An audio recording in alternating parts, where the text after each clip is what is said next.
hitting the nail on the right head. Talagang yan po yung nangyari dito kay Bato de la Rosa. Kumbaga, niliteral na hinedbat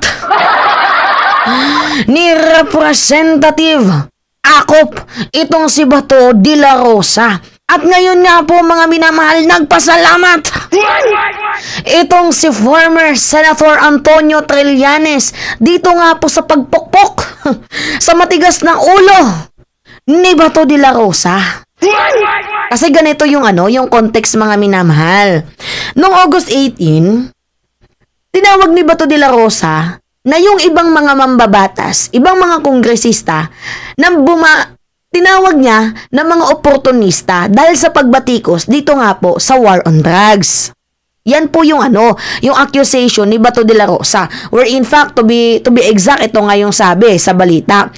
Senator Bato, tinawag na oportunista ang ilang politiko na bumabatikos sa war on drugs. Kumbaga, nalulungkot siya kasi nung panahon daw ni former President Duterte, todo daw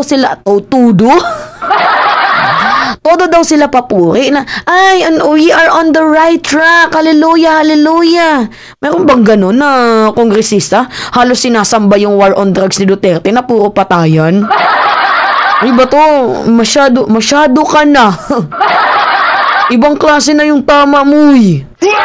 So yun nga po mga minamahal, tinawag niya yung mga kongresista mismo yung mga tawag dito, yung mga gumaganap doon sa Quadcom na mga oportunista daw. Pero wala naman talaga siyang minention, to be honest, TBH. Wala siyang minention kung sino yun. Pero mga minamahal, kung meron kang patama, kasi nag-general yun eh. Oo, nag-general yun yung patama ni Bato, lalo pat madami yung mga nandyan sa loob ng Quadcom ang nag-iimbestiga. So ngayon, pumasok sa eksena itong si Akop.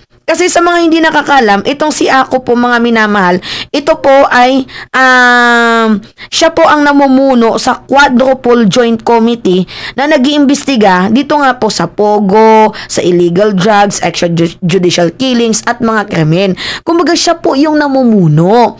Anyway, wala pong ibang naglakas ng loob na magsalita dito kundi si Akop lang. Pero mga minamahal, ito kasi yung pangit eh. Kapag yung tao once in a blue moon lang magsalita, talagang masakit yun.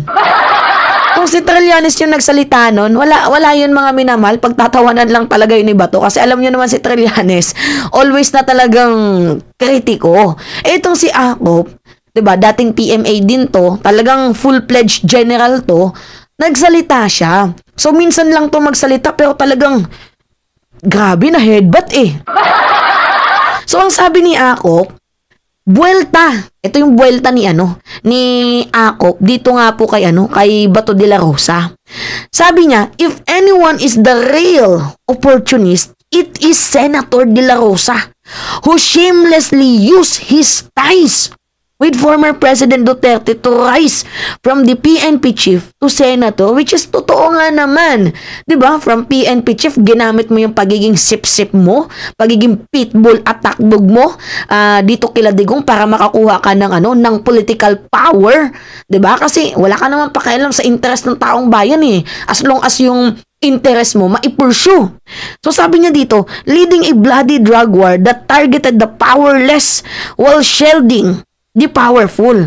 De la Rosa has always been Duterte loyal lapdog. Nako, sakit nun. Meron pa nga mga minamahal, tinawag niyang K9. Sabi niya dito, don't act like K9 of the previous administration. Prioritize the country's interest and the general welfare of the people. Sakit nun. Talagang grabe. Tagos sa heart yun. And then mga minamahal, syempre napahiya si Bato. Ano yung sabi ni Bato de la Rosa? Humingi siya ng pasensya mga minamahal. Nagsorry siya. Uy, oo. Tingnan niyo itong video na to kung saan nangatog itong si Bato de la Rosa na parang tila baga helpless siya. Yung pagmumukha niya mga minamahal, helpless. Literal na helpless talaga. Kasi makikita nyo dito sa sa video na ipapakita ko gumaganon si Bato de la Rosa eh. Yung gumaganon yung kanyang mukha, hindi mo maipinta kung ano. Tingnan nyo tingnan nyo to. Tingnan nyo ha. Tingnan nyo yung statement dito ni Bato de la Rosa. Wait lang, naglo-loading pa kasi mga minamahal eh. Ito. General Acop, sir. Wait lang, Kubat. Wait lang. General Acop, sir.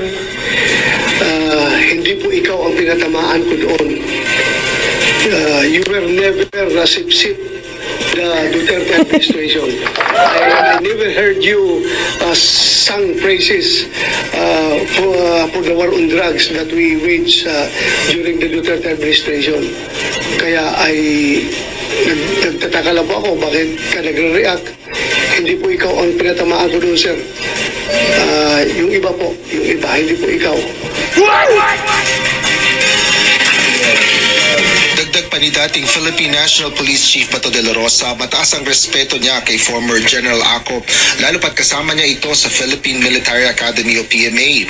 Isahan niya si Acop na sa hinahangaan niya na kasamahan sa PMA na naging mambabatas at hindi niya rin ugali ang manita o mambastos ng upper class PMA.